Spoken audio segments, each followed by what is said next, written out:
Hola amigos, kembali lagi di Remis Review. Video ini merupakan part keempat dan juga ending season 1 serial Tales of Demon and God. Terima kasih buat kalian yang udah dukung channel baru ini, dan buat yang belum, boleh kali sub, like, sama komennya.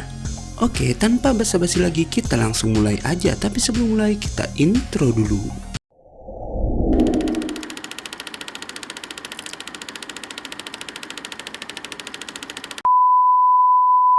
Nieli yang kemarin mencoba melawan kera iblis yang mengejarnya, terkejut karena kera itu merupakan ketua kelompok yang kekuatannya setara dengan tingkatan emas, yang bahkan gak mempan ditebas oleh pedang perunggu Nieli.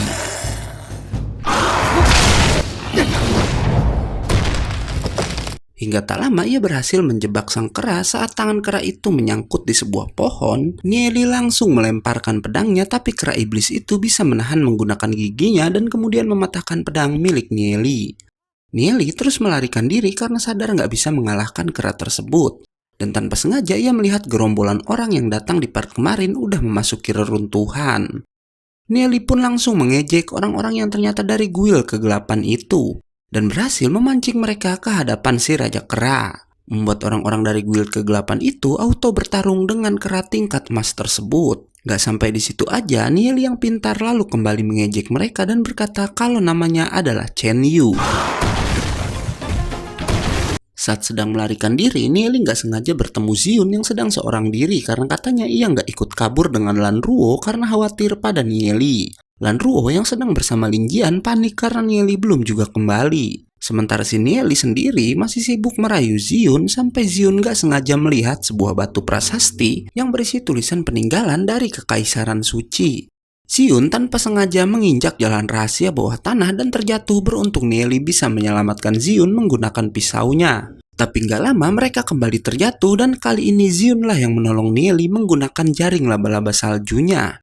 Karena udah terjatuh sangat dalam, daripada kembali naik, Nieli pun memutuskan untuk menelusuri lubang bawah tanah tersebut. Di sana mereka berdua menemukan sebuah makam yang bertuliskan makam Kaisar Kongming, yang katanya konon dalam sejarah sang kaisar adalah kaisar paling misterius di Kekaisaran Suci, yang bahkan bisa meraih tingkat legenda di usia sangat muda. Dan sang kaisar juga memiliki tubuh yang kebal, namun kemudian sang kaisar menghilang begitu aja. Mereka pun kembali mencari jalan keluar dan ternyata di makam sang kaisar terdapat banyak jebakan. Beruntung Nieli yang pintar udah mengetahui hal tersebut. Scene lalu berpindah pada para guild kegelapan yang udah selesai bertarung melawan monyet raksasa. Dan ternyata mereka semua udah berhasil menangkap Chen Yu. Kembali ke Nieli yang menemukan sebuah ruangan di mana ruangan itu terlihat dipenuhi banyak kerangka manusia. Ziun yang melihat itu pun ketakutan, tapi Nieli bilang mereka harus mencari senjata dan harta yang bisa menaikkan kekuatan jiwa mereka agar kelak keduanya bisa melindungi kota Glory. Nieli pun langsung menuju peti mati batu yang dipenuhi dengan banyak pola. Begitu petinya disentuh, peti itu langsung mengeluarkan cahaya biru, tapi Nieli bisa melindungi diri. Sementara Ziun lalu merasakan pusing di kepalanya. Karena itu Nieli menyuruh Ziun menjauh sementara ia akan membuka peti tersebut. Tapi saat disentuh, peti itu lagi-lagi mengeluarkan kekuatan jiwa yang sangat dahsyat yang langsung masuk ke dalam tubuh Nieli. Sementara Ziun yang khawatir pada Nieli mencoba membantu, tapi ia kemudian terpental hingga membuatnya tak sadarkan diri.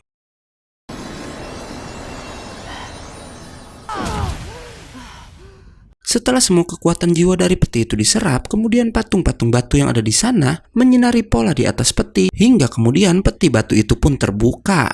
Yang ternyata di dalam peti itu hanya terdapat secari kertas yang Nieli bilang itu adalah halaman dari buku Roh Iblis Duniawi. Di mana Nieli bilang di masa depan ia mencoba mencari halaman-halaman buku itu yang semuanya berjumlah 8 halaman. Tapi ia tak bisa menemukannya. Namun saat ini ia berhasil menemukan satu halamannya. Bersama halaman itu ada sebuah kalung dengan liontin batu yang Nieli bilang itu adalah batu permata sukar yang sangat berharga. Ia pun berencana memberitahukan hal tersebut pada Ziun, tapi ternyata Nieli baru sadar kalau Ziun di belakangnya udah gak sadarkan diri. Nieli pun memberikan kalung tersebut pada Ziun dan kemudian mengobatinya. Ziun yang bajunya udah rusak pun kemudian berganti pakaian dan baru menyadari jika ia udah mengenakan sebuah kalung yang Ziun bilang kalung itu memperlebar kekuatan jiwanya. Nieli lalu memberitahukan kalau batu permata sukar sangat berguna karena bisa membantu menaikkan kekuatan jiwa lebih cepat 3 kali lipat. Dan ia juga bilang kalau dirinya memberikan kalung itu pada Ziun sebagai hadiah. Mereka pun kembali mencari jalan keluar. Dan di sana si Nieli sempat-sempatnya bilang kalau ia menyukai Ziun. Dan Ziun menjawab kalau mereka masih terlalu muda dan dalam usia sekarang, harusnya mereka memikirkan pelajaran agar bisa menjadi kuat untuk melindungi kota. Tapi Ziun membuat pengecualian dengan berkata kalau Nieli bisa mencapai rank emas, ia akan memikirkan perasaan Nieli kepadanya. Mendengar itu, Nieli pun menjawab jika dirinya akan mencapai tingkatan emas pada tahun depan.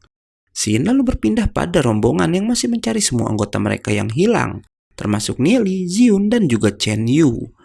Lin Jian lalu memutuskan untuk meneruskan pencarian harta mereka dan pergi ke tempat latihan sesuai dengan saran Nieli. Kembali ke Nieli dan Ziun yang ternyata mereka udah lebih dulu menemukan tempat harta karunnya. Nieli menyuruh Ziun mengambil apa yang ia mau, sedangkan Nieli sendiri hanya menginginkan sebuah lentera yang ada di sana. Lentera yang disebut lampu roh bayangan iblis itu katanya ada 7 buah, dan itu tersebar di berbagai penjuru. Yang katanya lampu itu sangat berguna dengan teknik Heavenly God yang Nieli pakai. Saat akan mengambil lampu tersebut, tiba-tiba keluar sesosok roh bayangan hitam, tapi dengan tekniknya, Nieli berhasil memasukkan makhluk tersebut dan kemudian mengambil lampunya. Sementara Ziun sendiri memilih beberapa benda yang cocok untuk dipakai dalam metode latihannya. Mereka pun berniat menaiki sebuah anak tangga, tapi kemudian terjadi guncangan yang ternyata itu adalah Lin Jian yang berhasil menggali sampai ke tempat harta karunnya. Lin Jian sangat terkejut melihat Nieli dan Ziun yang tahu-tahu udah berada di sana. Lin Jian menepati janjinya dengan berkata Nieli boleh mengambil apapun yang ia mau. Tapi Nieli menjawab kalau ia udah mengambil apa yang diinginkannya. Dan dengan begitu semua harta di sana kini menjadi milik Lin Jian. Chuyun lalu memanas-manasi Lin Jian dengan berkata kalau Nieli dan Ziun pasti udah mengambil sesuatu yang sangat berharga. Tapi si Lin Jian bukan tipe orang yang mudah terhasut, dan ia malah berterima kasih kepada Nieli. Bahkan ia bilang jika dirinya berhutang kepada Nieli dan kalau Nieli ada kesulitan, maka Lin Jian akan menolongnya. Nieli lalu memperingatkan Lin Jian jika mereka harus pergi secepatnya dari sana karena para guil kegelapan pasti sedang mencari mereka semua. Keesokan harinya Nieli yang udah kembali ke perpustakaan dimarahi Lu Piao dan Duze. Karena mereka kecewa, Nieli nggak mengambil sepeser pun dari harta puluhan juta koin yang Lin Jian temukan. Bahkan Nieli sama sekali nggak mengajak teman-temannya itu ikut dalam pencarian harta. Tapi Nieli bilang ia sengaja nggak mengajak mereka karena misi itu sangatlah berbahaya. Bahkan Chen Yu menghilang di kota Orchid. Tapi yang aneh, Lu Piao memberitahukan kalau kemarin ia melihat Chen Yu ada di sekolah mereka. Xin lalu berpindah ke kelas Chen Fei di mana si Chen Fei sedang diejek oleh anak laki-laki yang berasal dari keluarga Ziun. Ia meledek Chen Fei yang katanya Ning sama sekali nggak menyukai si Chen Fei. Mendengar itu, Chen Fei pun marah dan meninggalkan anak tersebut, tapi anak itu memperingatkan kalau Chen Fei jangan berani macam-macam sama Ning karena gadis itu adalah temannya Ziun. Si Chen Fei yang terlihat nggak berani ngelawan anak dari keluarga raja kota itu cuma bilang suatu saat keluarga keramat mereka lah yang akan menguasai kota Glory. Xin kembali pada Nieli dan teman-temannya yang gak sengaja bertemu Ning di kota. Si Lu Piao langsung mengejek Ning yang katanya si Ning baru aja berkelahi sama Lan Ruo untuk memperebutkan Nieli. Hingga tak lama ada 3 orang pria yang memandang ke arah Nieli yang ternyata orang-orang ini dari guil kegelapan yang waktu itu bertemu Nieli di reruntuhan kota Orchid. Sementara si Nieli yang tampak cuek sebenarnya udah mengetahui dari aura orang-orang itu jika mereka adalah orang-orang dari guil kegelapan. Nieli pun langsung bertanya apa Ning mengenal orang-orang itu. Ning yang melihat pakaian mereka berkata kalau orang-orang itu berasal dari sebuah restoran yang dikelola oleh keluarga keramat. Mendengar itu, Nieli pun berencana untuk pergi ke suatu tempat. Yang ternyata tempat yang Nieli tuju adalah asosiasi alkimia. Ia langsung menemui seorang wanita dan berkata kalau dirinya ingin mengikuti ujian untuk jadi seorang alkemis. Si wanita tampak gak percaya sama kemampuan Nieli. Tapi karena Nieli menjawab untuk menjadi alkemis kan gak bisa menilai orang dari umurnya aja, membuat wanita itu setuju mengantar Nieli ke tempat ujian. Saat sampai di ruang tunggu, si Nieli pun langsung direndahkan sama seorang anak bernama Chuning, yang ternyata anak ini adalah sepupu dari Chuyan. Nieli pun langsung mengikuti ujiannya di mana Nieli harus bisa menjawab 20 halaman dalam waktu 2 jam aja. Sementara di ruangan lain si Chuning terlihat kesulitan yang ia bilang jika dirinya udah 2 kali gagal mengikuti ujian itu. Berkebalikan dengan Chuning, Nieli bisa menjawab semua pertanyaan dalam waktu yang sangat singkat. Dan saat diperiksa, dua master pun terkejut karena jawaban Nieli benar semuanya. Bahkan dua master itu sampai bilang kalau mereka akan membawa jawaban Nieli ke hadapan pemimpin mereka, agar Nieli langsung diangkat menjadi seorang alkemis. Berkebalikan sama Nieli, Chuning nampak gagal menjawab semua pertanyaan. Dan saat di luar, ia mendengar Nieli yang berbincang dengan peserta lain dan berkata kalau semua pertanyaannya sangatlah mudah. Mendengar itu, Chuning yang gak percaya lalu bilang kalau Nieli bisa menjadi seorang alkemis, maka ia akan lari sambil telanjang mengelilingi kota Glory selama 2 kali putaran. Shin lalu berpindah pada si pemimpin yang marah karena dua master mengganggu latihannya. Dua master lalu memberikan kertas ujian Nieli dan melihat jawabannya benar semua.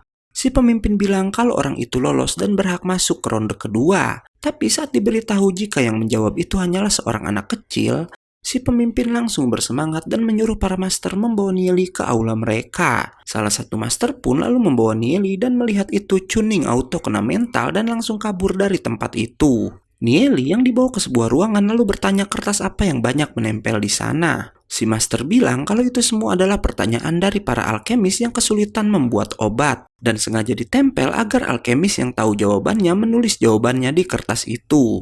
Nieli dengan pengetahuannya lalu menuliskan beberapa jawaban dan bahkan ia membenarkan semua bahan yang salah dalam pembuatan obat. Sang master yang membaca jawaban Nieli semakin kagum bahkan berkata kalau pemimpin mereka aja nggak bisa menjawab pertanyaan-pertanyaan tersebut. Pemimpin alkemis bernama Guyan dan si direktur wanita yang ada di part kemarin ternyata melihat perbuatan Nieli dan kagum pada kecerdasannya. Saat melihat direktur yang diketahui bernama Yang, Nieli langsung memberitahu kalau ia adalah orang yang sebelumnya menulis surat tentang rumput ungu untuk si direktur. Mendengar itu, Guyan bahkan berkata kalau kemampuan alkemis Nieli melebihi siapapun di negeri ini. Karena nggak mau terlalu mencolok, Nieli kemudian berbohong kalau sebenarnya gurunya lah yang menulis surat itu.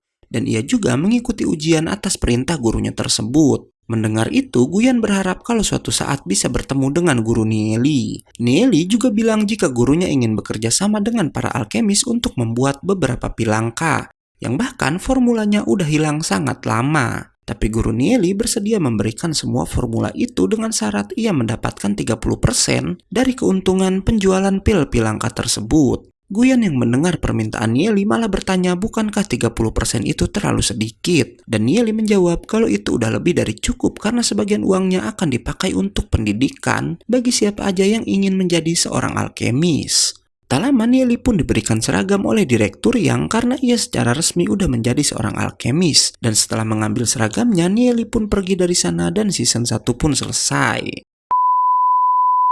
Oke, selesai season 1-nya dan karena Donghua ini semua ada 4 season, maka tinggal tersisa 3 season lagi buat kita bahas. Karena videonya udah habis, gue Ego undur dan Remis Review pamit.